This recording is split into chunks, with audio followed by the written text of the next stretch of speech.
പിന്നെ സ്വിഗ്ഗിയോ സൊമാറ്റോ ആരെങ്കിലും വരട്ടെന്ന്. ഇന്ത്യൻ മാർക്കറ്റിൻ്റെ വലിപ്പത്തെക്കുറിച്ച് ഞാൻ എപ്പോഴും പറയും. നിങ്ങളോട് ഞാൻ ആദ്യം പറഞ്ഞില്ലേ, ഫ്രഷ് ടു ഹോമിന് 13 ഫാക്ടറികളുണ്ട് ഇന്ത്യയിൽ. ദുബായിൽ 3 ഫാക്ടറി ഉണ്ട്. 17,000 ആൾക്കാർ ഞങ്ങൾക്ക് വേണ്ടി ഡയറക്റ്റും ഇൻഡയറക്റ്റും വർക്ക് ചെയ്യുന്നുണ്ട്. ഈ മുഴുപ്പൊക്കെ പറഞ്ഞല്ലോ.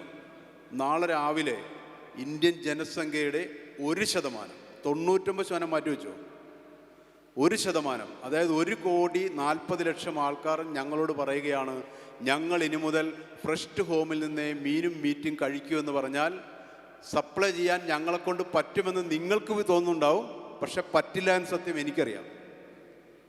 ഇത്രയും സൗകര്യങ്ങളുള്ള ഞങ്ങളെക്കൊണ്ട് പോലും ഇന്ത്യൻ ജനസംഖ്യയുടെ 1% ദിവസവും സർവ് ചെയ്യാൻ പറ്റില്ലെന്ന്.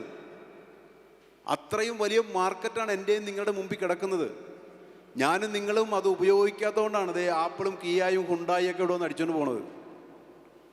അതുകൊണ്ട് എനിക്ക് ബിസിനസ് തുടങ്ങാൻ നിൽക്കുന്ന ഇവിടെ എൻ്റെ മുമ്പിലേക്ക് ചെറുപ്പക്കാരോടും ചെറുപ്പക്കാരികളോടും പറയാനുള്ളത്, നമ്മൾ ഈ മാർക്കറ്റിൽ കളിക്കണം.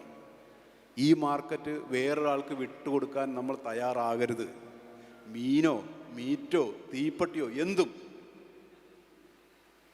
അതാണ് ഈ മാർക്കറ്റ്.